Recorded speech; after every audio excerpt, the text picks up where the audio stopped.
County Judge. Here. Roy Charles Brooks, Commissioner Precinct 1. Andy H. Wynn, Commissioner Precinct 2. Here. Gary Fickus, Commissioner Precinct 3. Here. J.D. Johnson, Commissioner Precinct 4. Here. Constitutes a quorum. Thank you. Our invocation today will be delivered by Pastor Lance Cashin. He is the son of Jim and Joella Cashin, and relative aunt is Kay Cashin from North Carolina, one of the good friends with NACO. So we were kind of reminiscing on what a small world it was. We appreciate very much you coming out today. After the invocation, please remain standing for our pledges. Well, it's a privilege to be here today. It's a humble honor to be among servants. So I would like to pray for your wisdom and for peace upon this entire room. Dear Heavenly Father, thank you, Lord, for today. You created it. We rejoice in it. And I read from your word, James 3:17. But the wisdom from above is first pure, then peaceable, gentle, open to reason, full of mercy and good fruits, impartial and sincere. Lord, I pray for that wisdom. I pray for the peace that surpasses all understanding to be upon each member here, everyone that takes part in this group, and pray for the protection and favor upon their families. Thank you for this great city, Lord, that you allow us to live in. In Jesus' name I pray. Amen. Amen.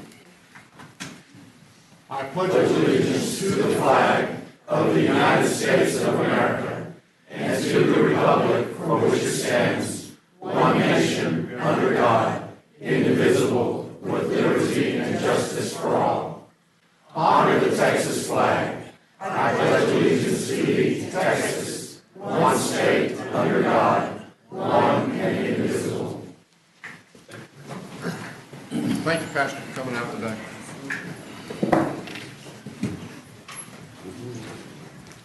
Mr. Manius. Thank you, Honor Members of the Court. We have two agenda items this morning. The first one is under Facilities Management, item 8E1. This is the approval of professional services contract. We have a revised court communication in your red folder. That's on consent. The only change was the fund number, or the account number is related to that. The second one deals with purchasing, item 8I11.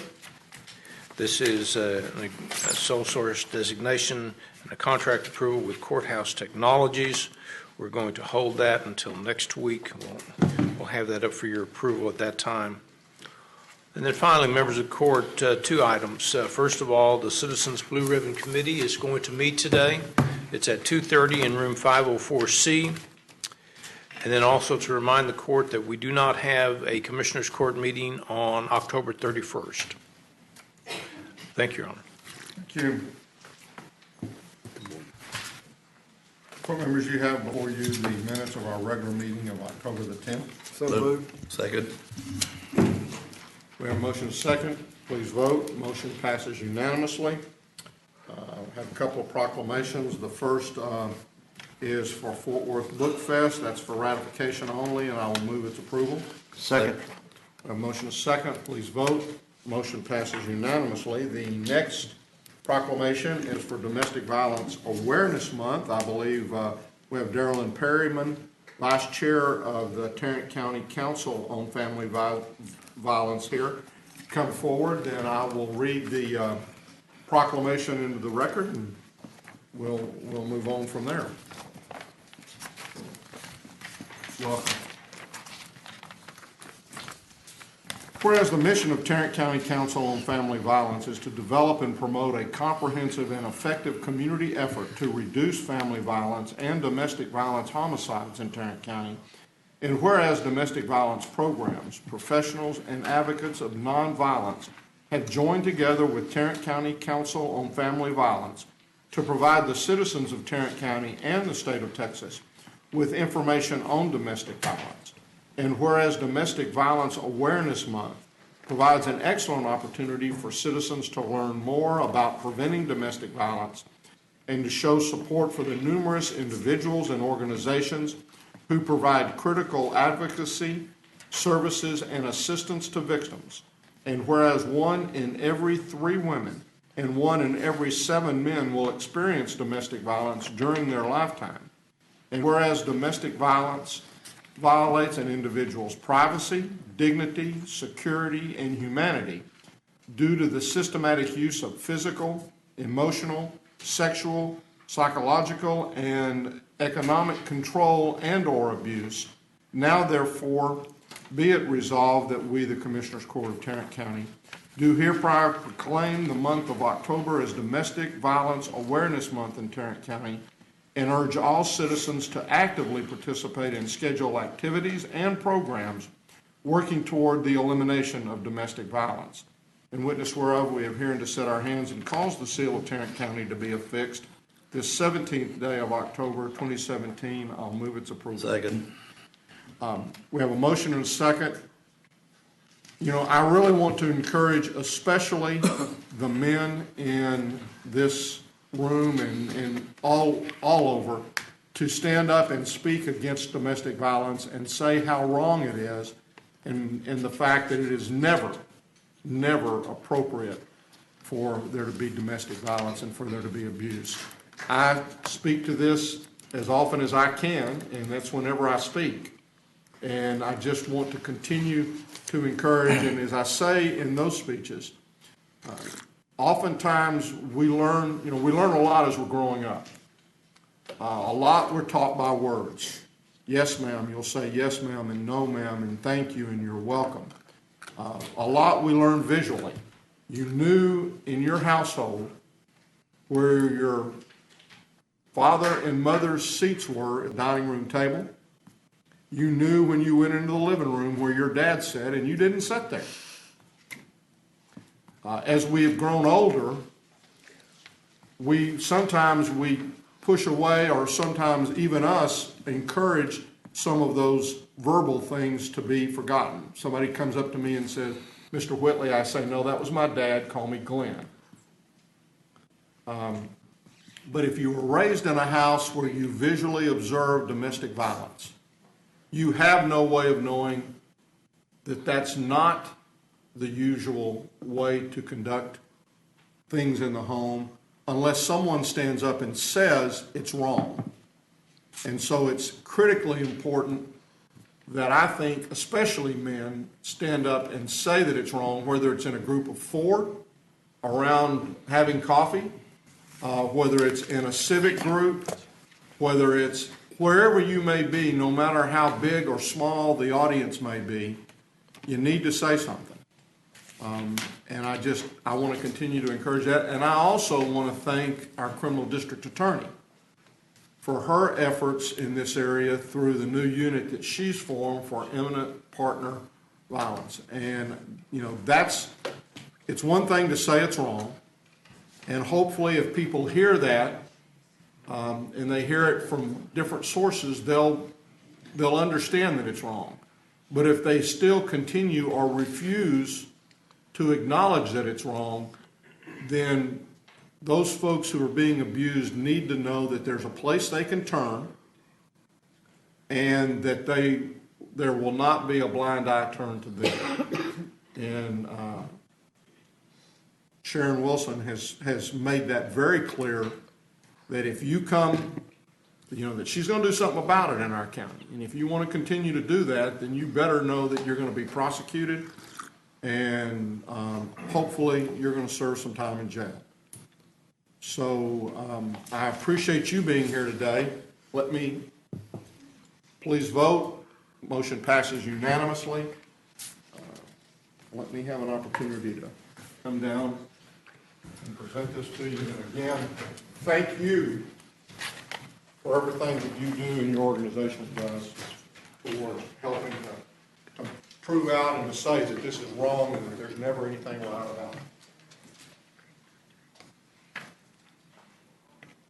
Thank you, Sharon.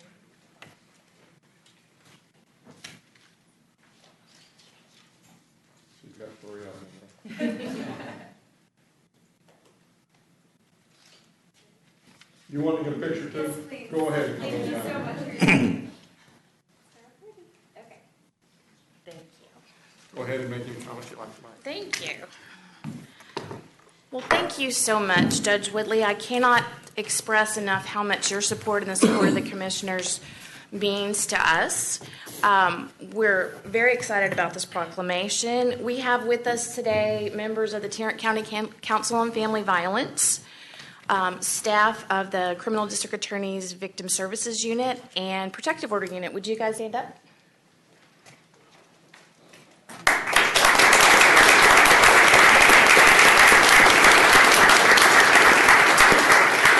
I would also like to invite you to an event commemorating Domestic Violence Awareness Month on October 25th at Magnolia Green Park, which is 1201 Lipscomb Street at 12:30. We will be lining up pairs of shoes to represent the lives of women killed by intimate partners during a year, during this brief ceremony, and we'll deliver invitations to your offices later on this week. Thank you very much. Thank you so much. Appreciate you being here today. Thank you. Thank you. Commissioner Wynn, I believe you have a resolution of recognition. Yes, Your Honor. We have an opportunity to welcome Ms. Lynn McGinley, the president of the Grand Prairie Chamber of Commerce, and to congratulate and honor her for her work in the Grand Prairie area. Lynn has been a good friend of the county.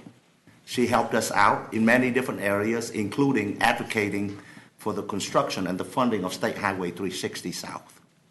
And she's about to retire from the Chamber of Commerce in the month of December. Nobody can replace Lynn McGinley. We can try, but I don't think that is even a remote possibility. So, Your Honor, along with Lynn, we have a number of her admirers who are here to cheer her on and to join us in thanking her as well. And I'd like to welcome Ms. Nicole Wiganka, Maria Santi, Mr. Alex Godina, Mr. Matthew Lowe, I believe is the chairman of the board. Yes, sir. Yes, sir. Welcome, sir. And Mr. Bill Moser. He is Santa Claus.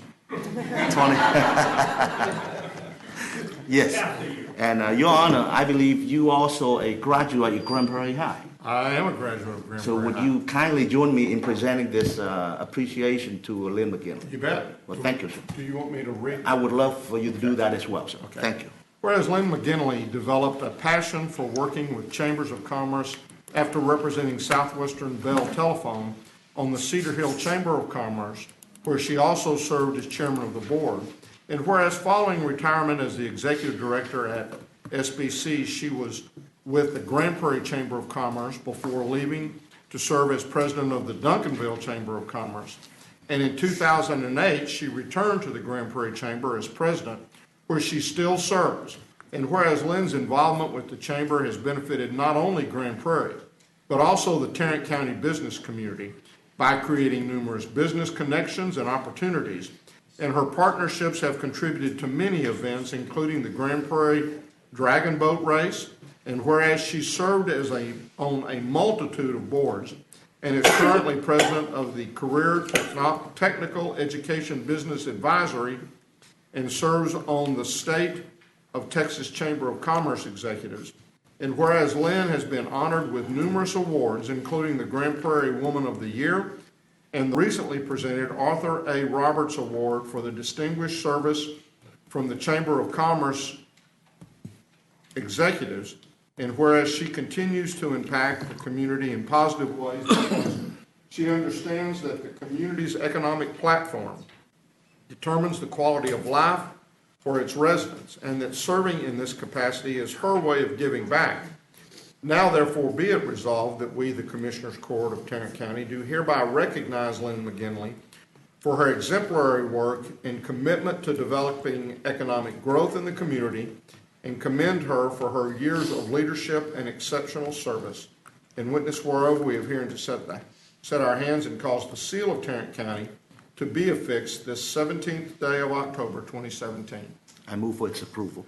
And I will second, and I'll just make the comment that this seems to be the day of where I have connections with folks. I mentioned, Pastor, your parents and your aunt. Art Roberts, the award you received, I was a very good friend of Art's as I was growing up in an organization that we were both in called DMLA, and so I have known him forever, and I knew that he had worked down at the state. So there's those little connections, and then we could sit here and talk all day about the people in Grand Prairie that we both know. So congratulations very much. Please vote. Motion passes unanimously. Your Honor, would you please draw?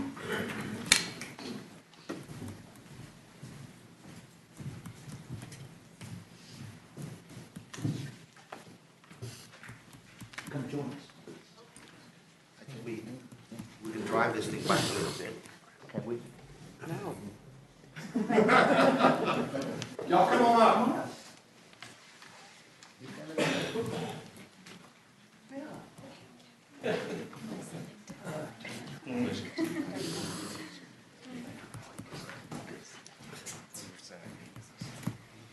Santa Claus.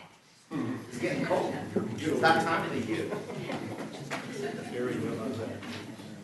There you go.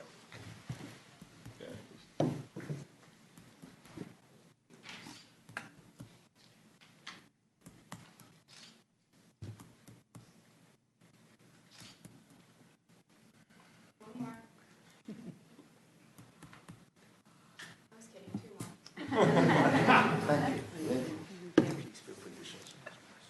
Let me try this thing back first, if you don't mind. See there? Don't break it.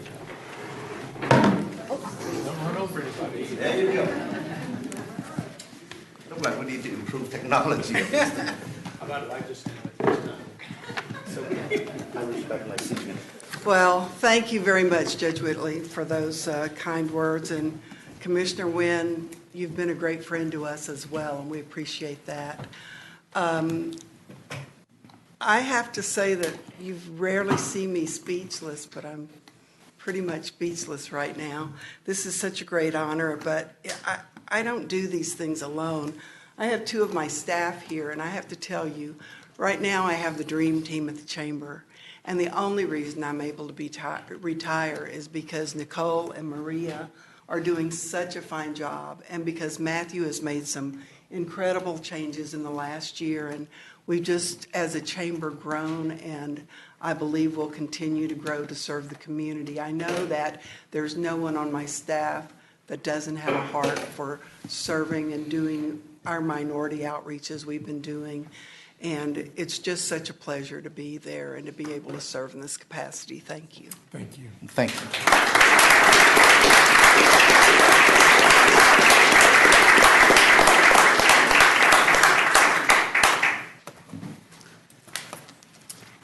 Board members, you have before you our consent agenda. Move approval. Second. We have a motion second to approve the consent agenda. Please vote. Motion passes unanimously. Mr. Mayor, yeah, I know, you're going to have to get that thing. Commissioner, I'm not going to say anything. Don't. Members of the court, we have two additional items for you this morning. The first one, we're requesting that the Commissioners Court approve a letter of engagement between the county and Deloitte & Touche to serve as the county's outside auditor for the fiscal year ending September 30th, 2017. Move approval. Second. A motion second. Any discussion? Please vote. Motion passes unanimously. Finally, members of the court, on item number 2, we're requesting that the Commissioners Court approve a contract extension with Old Man Productions for the filming of several movie scenes in the vacant criminal courts building, which is located at 300 West Belknap. Move for approval. Second. We have a motion saying, I didn't realize you'd gone into the production business. Are you calling me an old man? Please vote. Motion passes unanimously. Thank you, Your Honor. Ms. Clem. Budget. Oh, we do have a budget item. How did I miss you? I don't know how. 1,500, 1,300. The Risk Management Board is recommending the payment of 2 claims, one to Patrick Burnett and the other to Caldwell and Gregory, for the amounts listed on your court communication. Move for approval. Second. We have a motion and a second. Any discussion? Please vote. Motion passes unanimously. Thank you, Debbie. Thank you, Debbie. Move to receive and file the personnel agenda. Second. We have a motion and a second to receive and file personnel agenda. Any discussion? Please vote. Motion passes unanimously. Thank you and good morning. Good We morning. have one additional item, that's item 2. We're asking the court to approve a waiver of terminal benefits for the Criminal District Attorney's Office. The criminal DA is requesting a waiver effective November 2nd, the details of which are outlined in your communique. We're estimating the net cost to the general fund to be approximately $36,179 and some change, which includes fringe benefits. Move for approval. Second. We have a motion and a second. I want to look at, I thought that the number was a different number. And since you stated it, I'm afraid I want to make sure that, So let me repeat it. It should be 30, actually, I think it's 31. Hold on. 3130. Maybe I said the wrong thing. 31,759.48. It's 31,759.48. I did not include the salary savings in the initial amount. You're correct, Judge. Okay. Any discussion? Please vote. Motion passes unanimously. Thank you.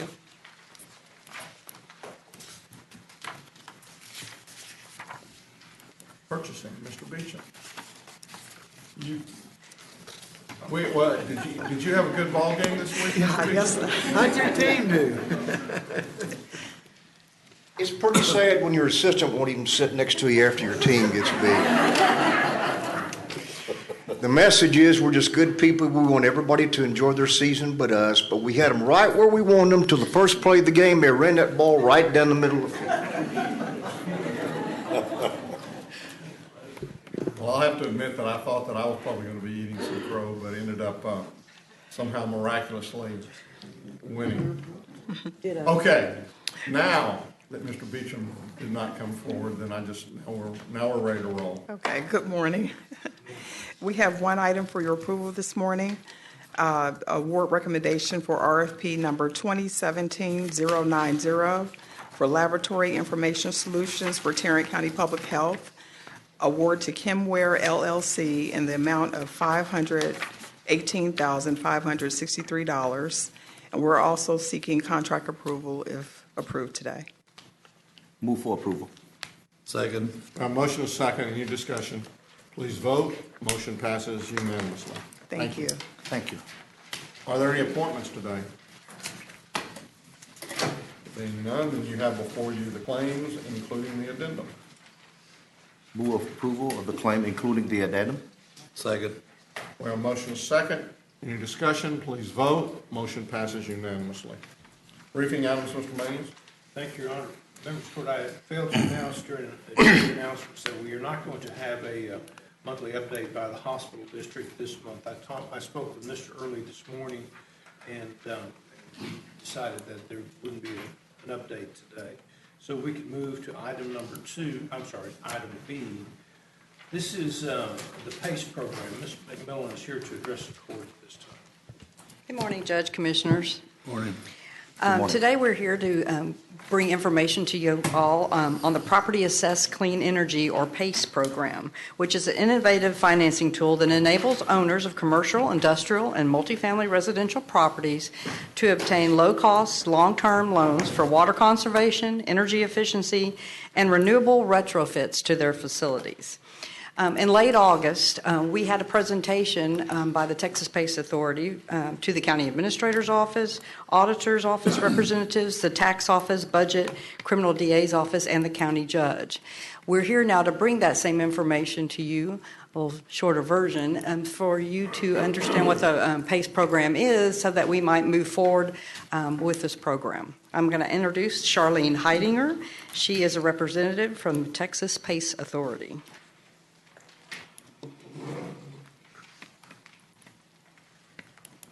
Good morning. Good morning. Good morning, sir. Good morning. Setting my timer because I promised the judge I would be short. Thank you for this opportunity.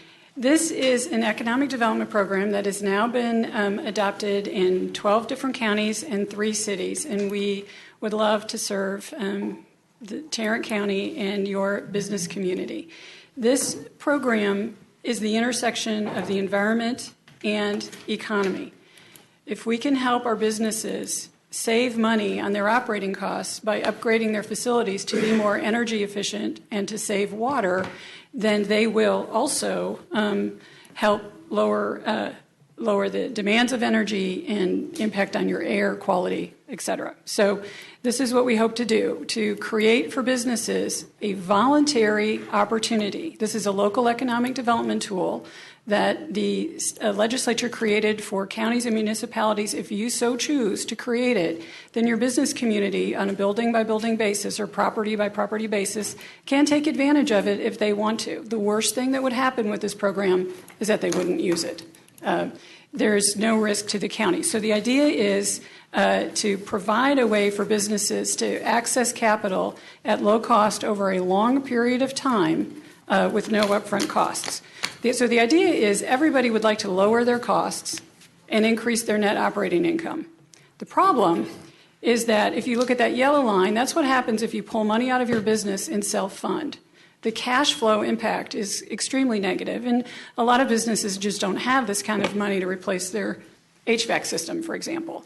The orange line is if you borrow money over 5 years. Eventually, the energy savings or water savings from the improvements will pay for those improvements, but again, an enormous cash flow hit, almost worse than self-funding.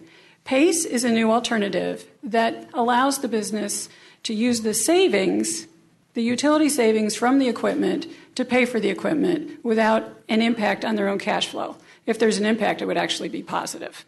All right? So the idea is this is a local adoption tool. This is your choice, and it's 100% low-cost financing, but you don't provide it.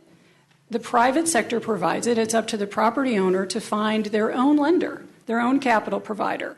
So what you're doing is creating the vehicle, which is the property assessment, the ability for an owner to move the loan from their own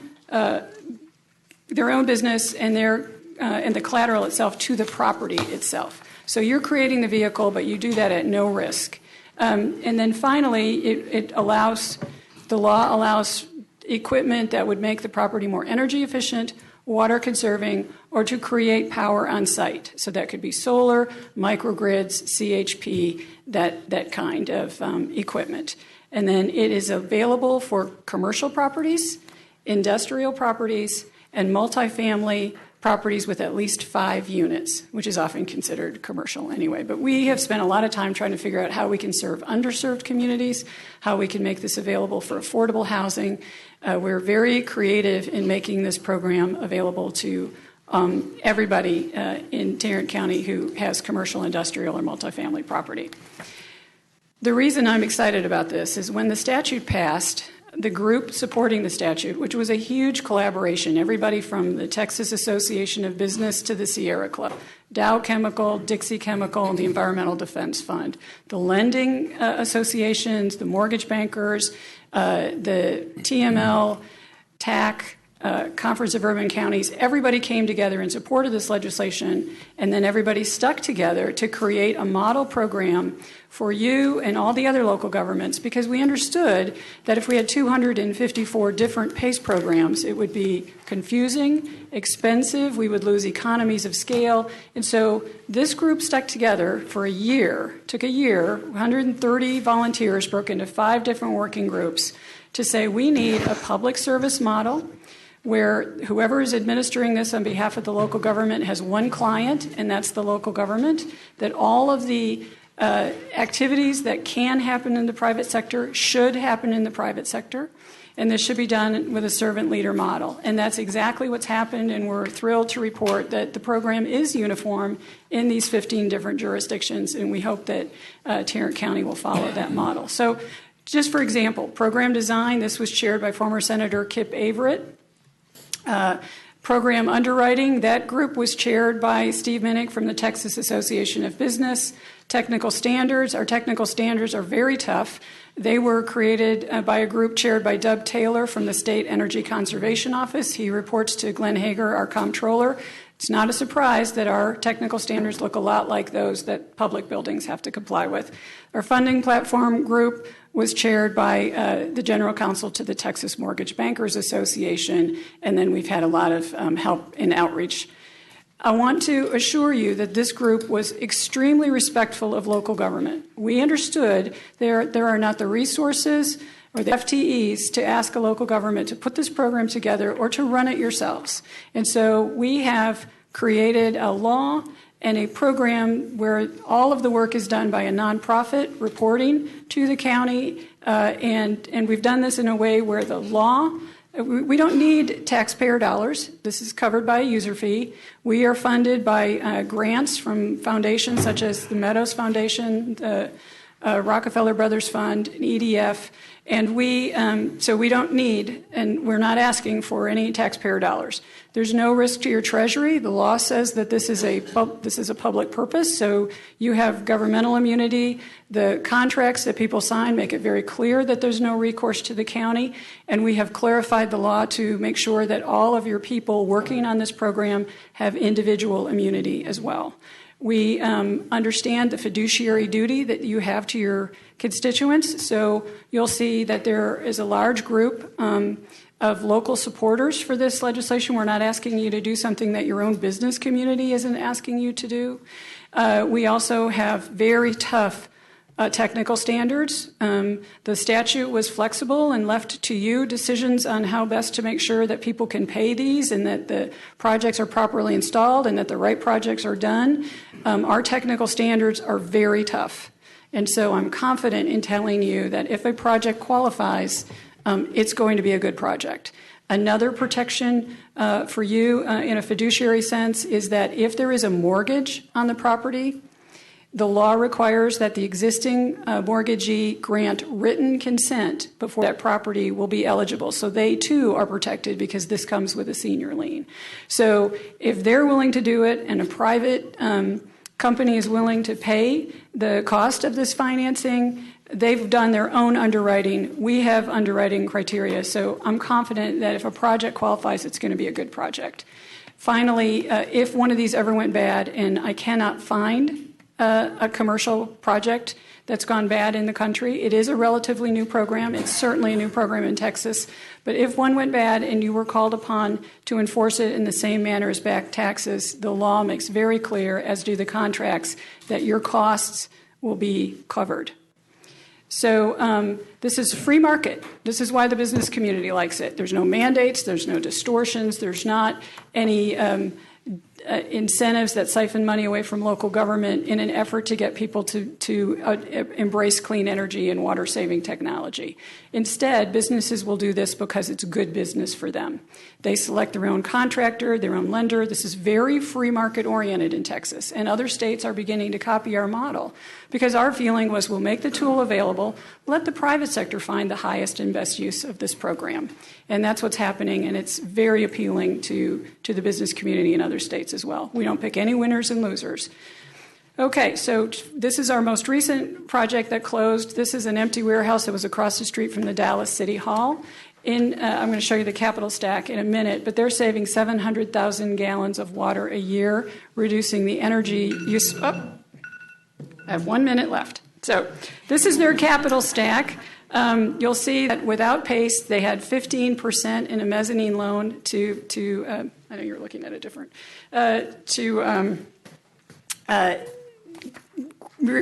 get all the financing necessary to buy the building and fix it up.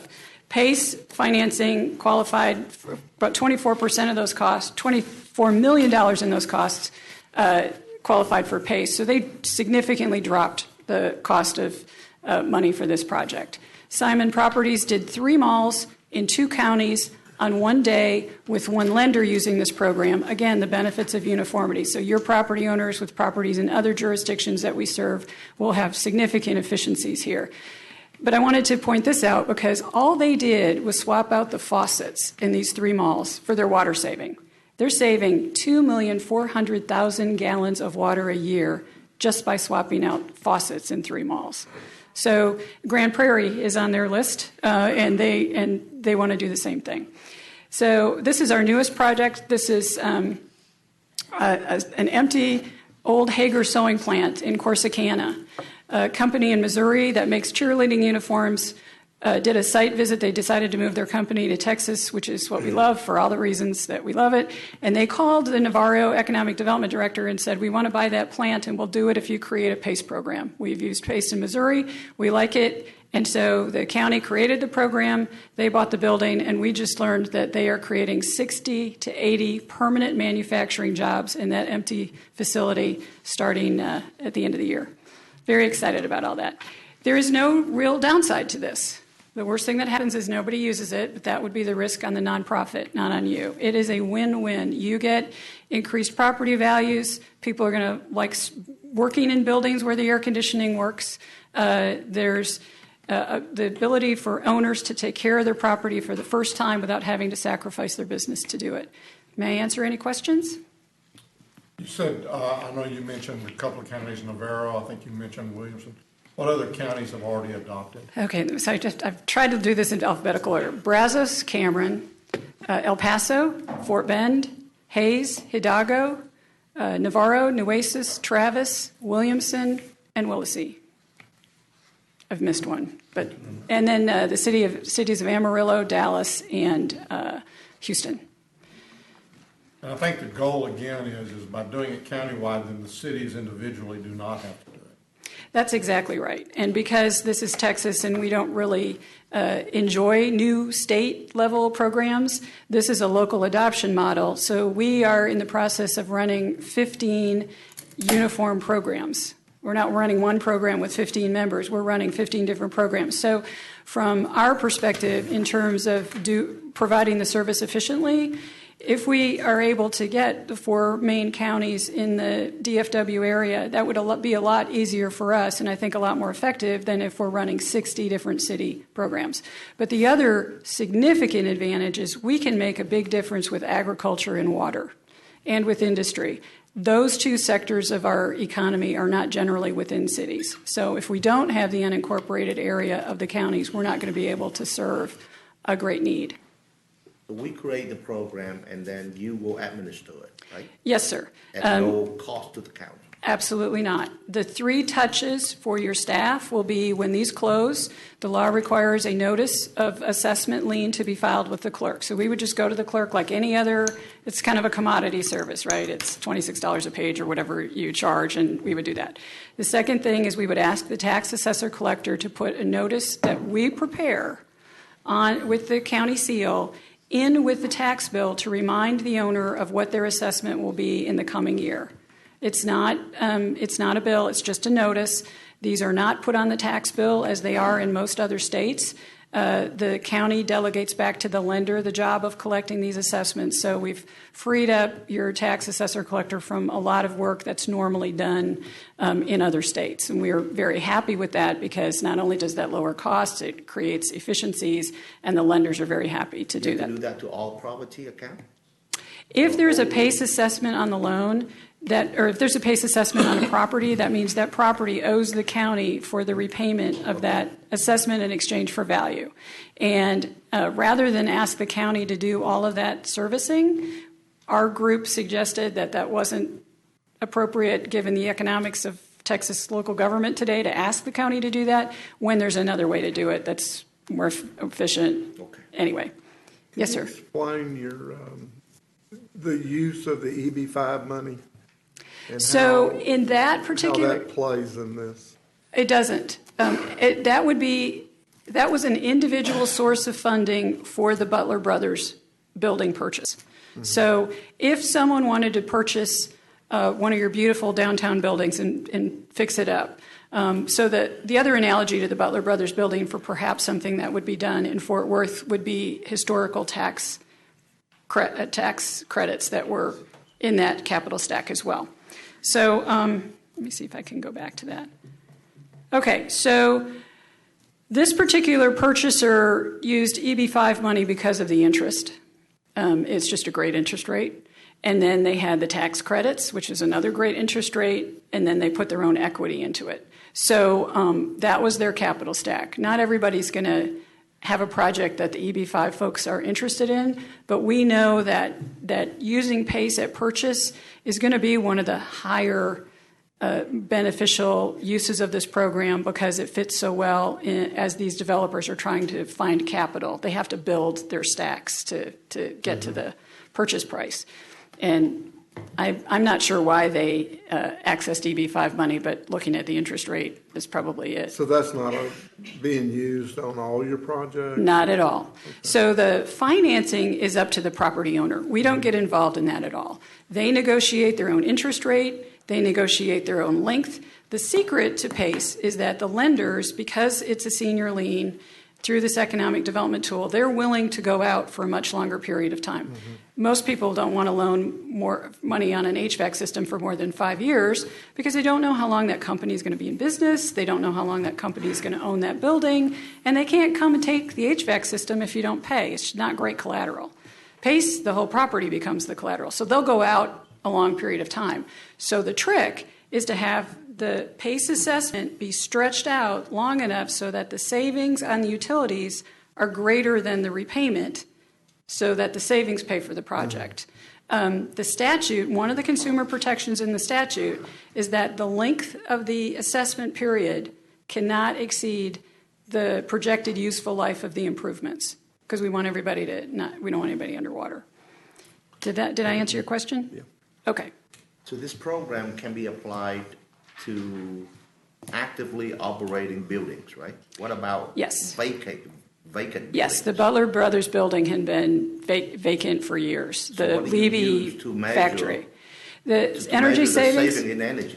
That's a great question. When we put our technical standards together, we didn't invent new standards. There are engineering groups, and the big one is called ASHRAE, and they have standardized methodologies for measuring savings.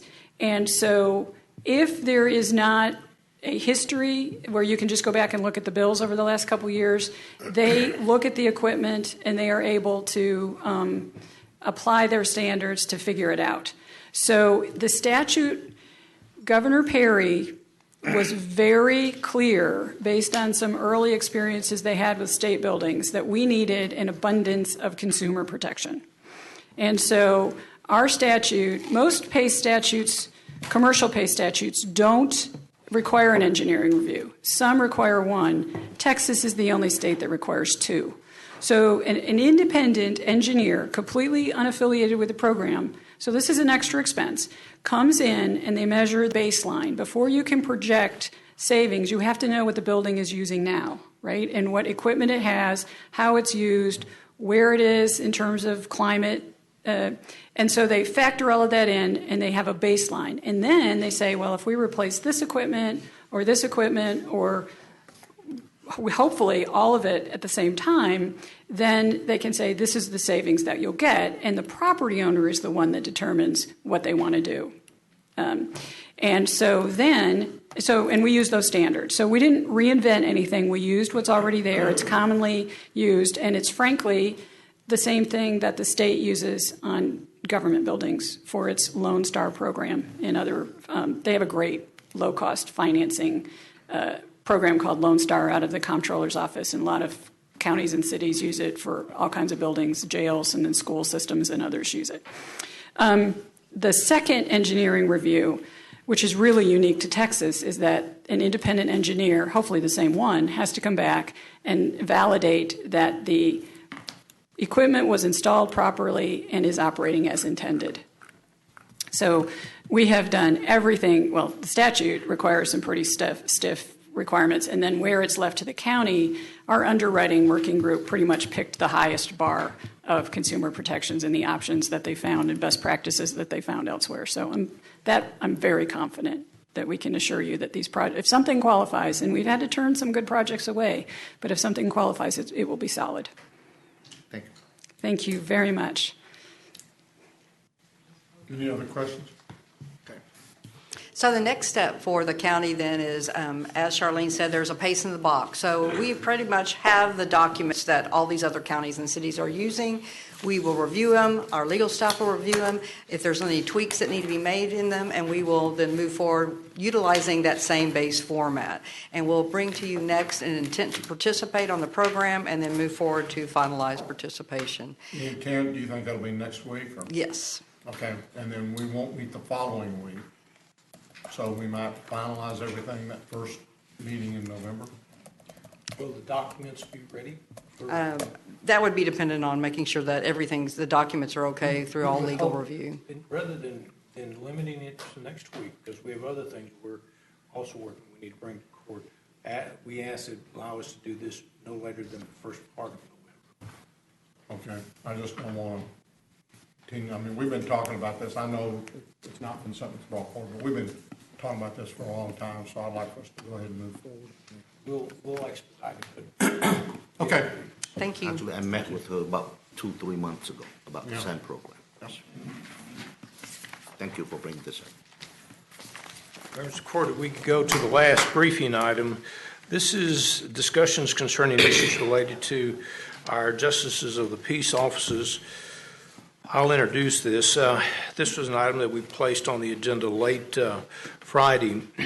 As many of you know, the Auditor's Office has been evaluating some of the operations within the JP offices and has had some pretty significant findings. One has been JP6, where I believe the District Attorney's Office has actually indicted one of our employees. In that particular case, we initially thought there was about $65,631 in missing funds. About $21,950 were returned funds, and the net missing funds is approximately, at least at this point, about $43,680. Just wanted to remind the court that in November of 2005, you all passed an order, actually a policy, as related to the indemnity of certain elected and appointed county officials. This is not a mandatory indemnity, but it's something where that you have created certain steps and procedures that are currently in place. It gives great flexibility to the court in that you can either choose on a case-by-case basis to either indemnify or not indemnify, but there's at least 4 elements that the official has to meet. And if I could just pass that order out to you, and then, Judge, I'll turn it over to you for further discussion.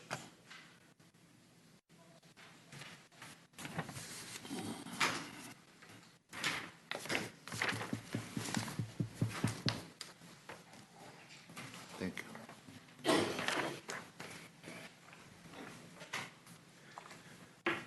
You know, I guess I want to hear everybody's thoughts and comments on this, but for the last several months, we've had a lot of comments or audits. I know that Ms. Tidwell's office has gone through and done that. In a lot of those instances, what happens is they look at the controls, and these are all small offices, and therefore there are some limits on what controls can be put in place, but she certainly made recommendations, and her staff have, on things that could be done that would help tighten up those controls. You know, there seems to be questions, we constantly hear questions about, well, why hadn't the Commissioners Court done more, or why haven't we stepped in and done something? And what I try to explain is that in Tarrant County, we have 69 different elected officials. And really, their bosses are the folks that elect them. And so oftentimes we're left with an inability to tell anyone or to explain to anyone how to run their particular offices. But when something happens and there's losses, then it does become our responsibility for trying to figure out how we're going to try to recover, or if we can recover those lost funds. In order to get to that point, though, there's a lot of stuff that has to be done.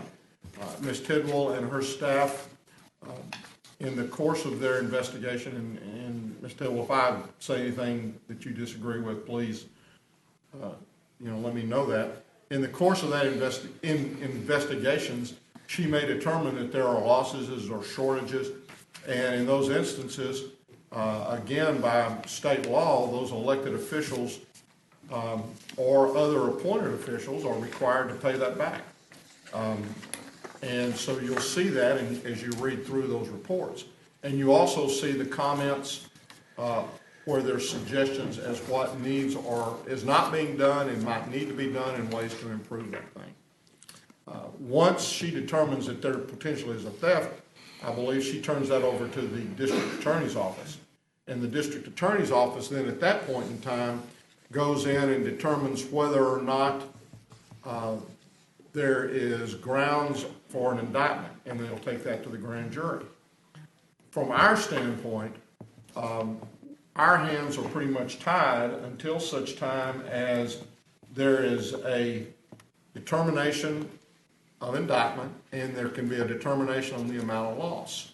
And so that's, to some extent, then at that point in time, we have to determine as a court whether or not we feel like that we should indemnify or not indemnify the elected official or the appointed official as to the difference between what we can recover and what the loss was determined to be. And that's kind of where we are, at least at this point. And I see Judge Ritchie back there. But, I mean, I think there needs to be a clear understanding that it's a process that we have to go through.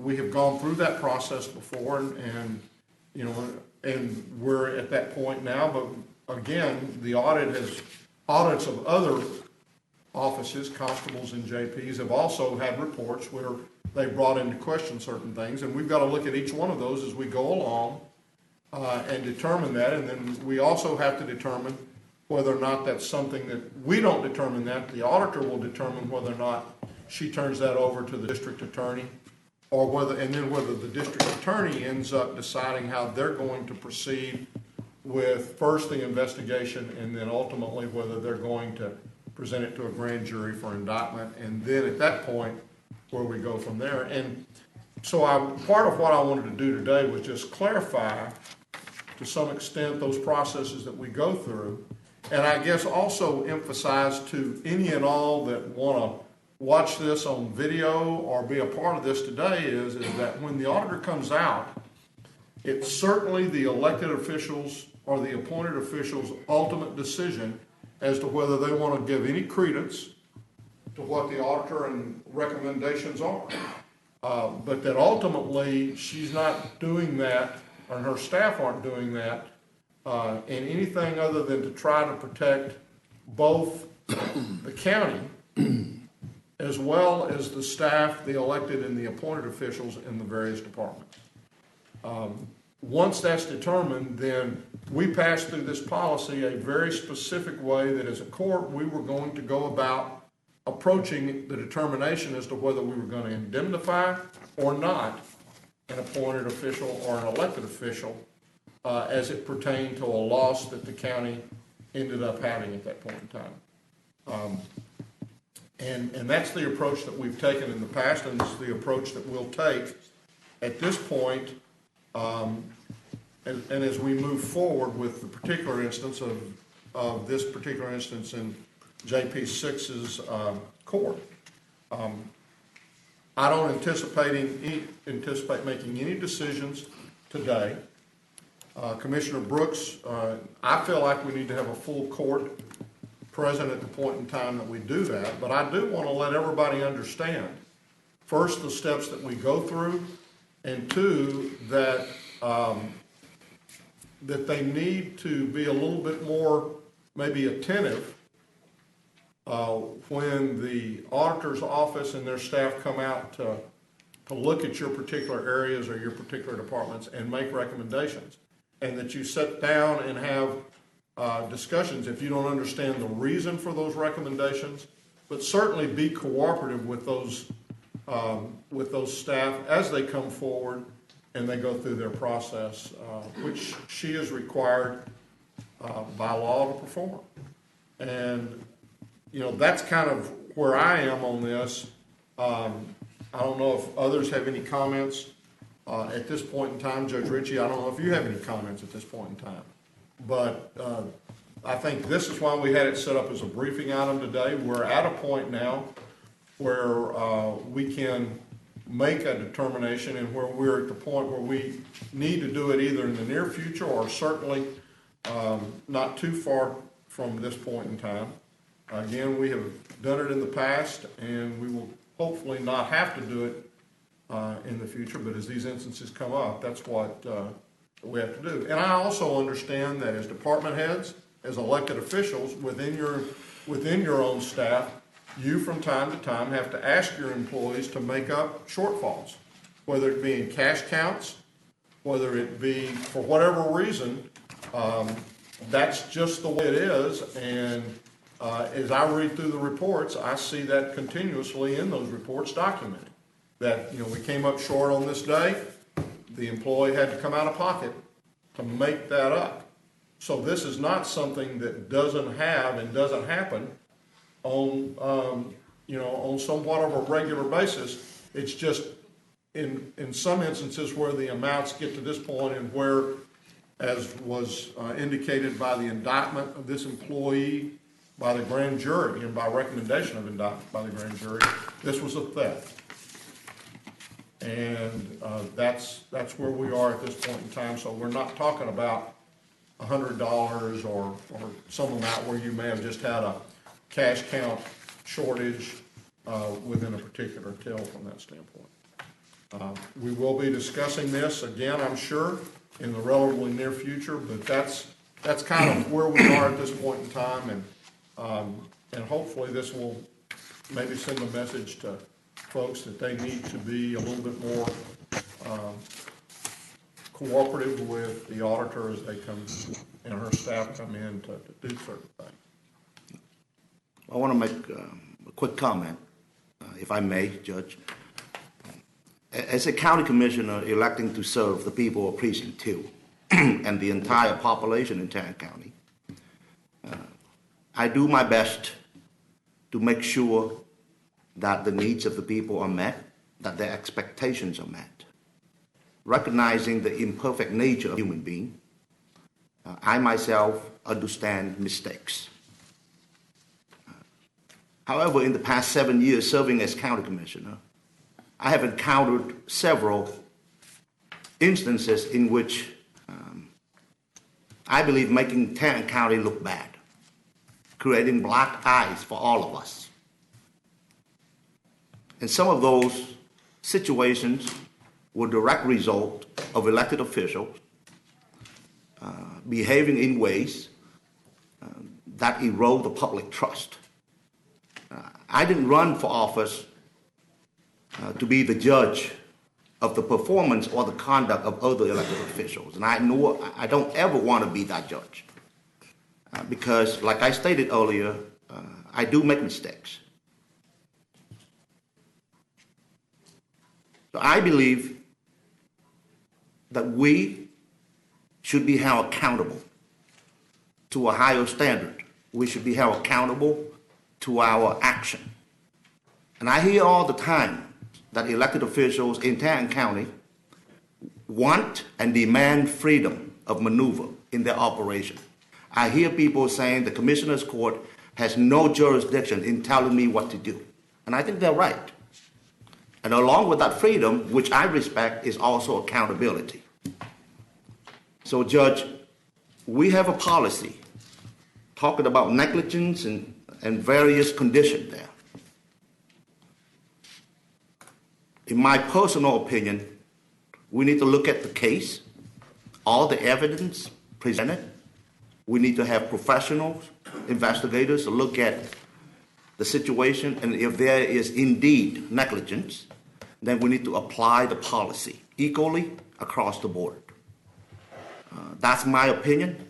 It's only my personal opinion. But I feel like we have the responsibility to uphold the trust of the public in Tarrant County government. I hope that this court will conduct a thorough and objective investigation, and if the evidence discovered pointing toward negligence then we need to apply the policy as it dictates. And that's my opinion, and I think if something as such happened to my office, I would expect the same standard to be applied to me and to myself. And I am willing to be held accountable to the same standard. Well, Andy, I agree with what you just said.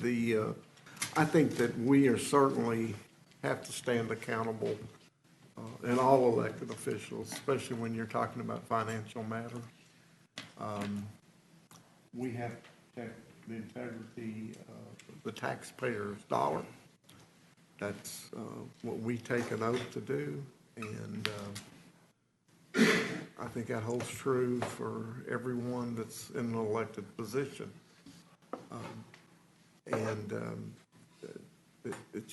To me, it's very simple.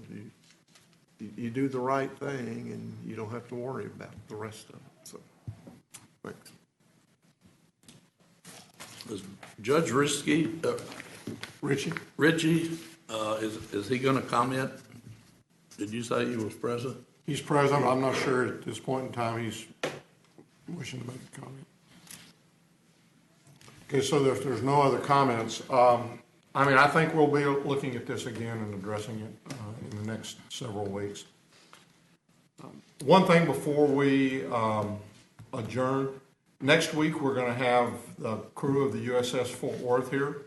I've sent a letter to many of the elected officials, and I really hope that y'all will consider contributing to the Anchor Club membership, or at least some amount.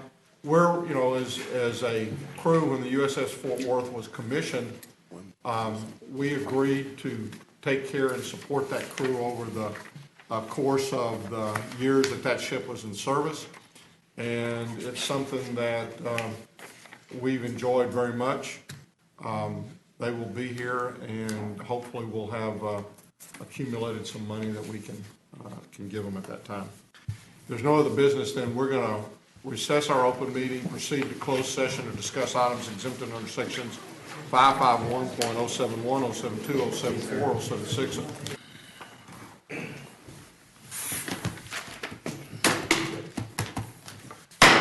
Having returned from our closed session, there being no business to conduct at this time, we are adjourned.